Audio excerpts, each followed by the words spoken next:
Hi hello ನಮಸ್ಕಾರ. ನಾನು ನಿಮ್ಮ ಶಾಮ್ಶೀರ್ ಗುಡೌಳಿ.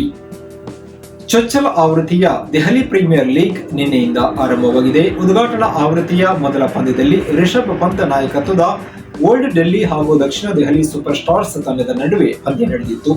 ಈ ಪಂದ್ಯದಲ್ಲಿ ರಿಷಬ್ ಪಂತ್ ನಾಯಕತ್ವದ ತಂಡ 3 ವಿಕೆಟ್ಗಳಿಂದ ಸೋಲನ್ನ ಎದುರಿಸಿತು. ಆದರೆ ಇಲ್ಲಿ ಈ ವಿಚಾರ ಮುಖ್ಯವಲ್ಲ, ಇದಕ್ಕಿಂತ ಹೊಸದಾದಂತಹ ಒಂದು ವಿಚಾರ ಇಲ್ಲಿ ಮುಖ್ಯವಾಗಿದೆ.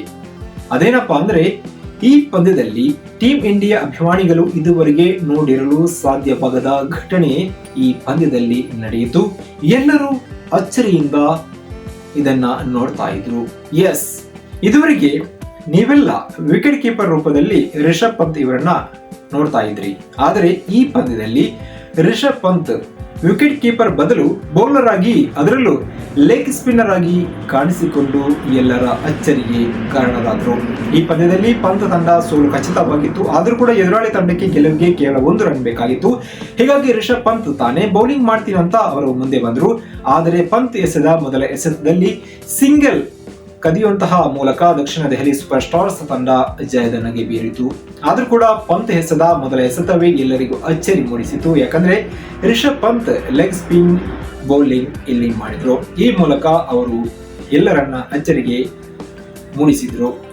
ಈ ಪಂದ್ಯದಲ್ಲಿ ರಿಷಬ್ ಪಂತ್ ಬ್ಯಾಟಿಂಗ್ ನಲ್ಲಿ ಸಪ್ಪೆ ಪ್ರದರ್ಶನ ನೀಡಿದರು. 3ನೇ ಕ್ರಮಾಂಕದಲ್ಲಿ ಬ್ಯಾಟಿಂಗ್ ಮಾಡಿದಂತಹ ಇವರ ಬ್ಯಾಟ್ ನಿಂದ 32 ಎಸೆತಗಳಲ್ಲಿ ಕೇವಲ 35 ರನ್ ಮಾತ್ರ ಬಂದವು.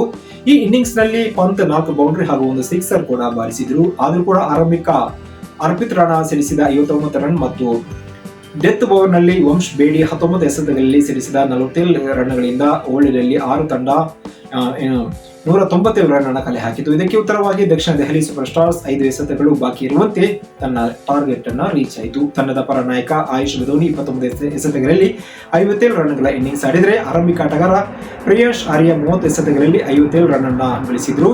ಈ ಮೂಲಕ ಅವರು ಶುಭಾರಂಭ ಮಾಡಿದರು ಅಂತ ಹೇಳ್ಬೋದು. ಏನೇ ಆಗ್ಲಿ, ವಿಕೆಟ್ ಕೀಪರ್ ರೂಪದಲ್ಲಿ ಕಾಣಿಸಿಕೊಳ್ತಾ ಇದ್ದಂತಹ ರಿಷಬ್ ಪಂತ್ ಬೌಲರ್ ಆಗಿ ತನ್ನ 2ನೇ ಒಂದು ಪ್ರತಿಭೆಯನ್ನ ಪ್ರದರ್ಶನ ಮಾಡಿದ್ರು. ಈ ಮೂಲಕ ಅವರು ಎಲ್ಲರ ಅಚ್ಚರಿಗೆ ಕಾರಣರಾದರು. ಸದ್ಯಕ್ಕೆ ಈ ಮಾಹಿತಿಗೆ ಬ್ರೇಕ್ ಹಾಕುತ್ತಾ ಮತ್ತೊಮ್ಮೆ ಹೊಸ ವಿಚಾರದೊಂದಿಗೆ ಬರ್ತೀನಿ. ನಮಸ್ಕಾರ.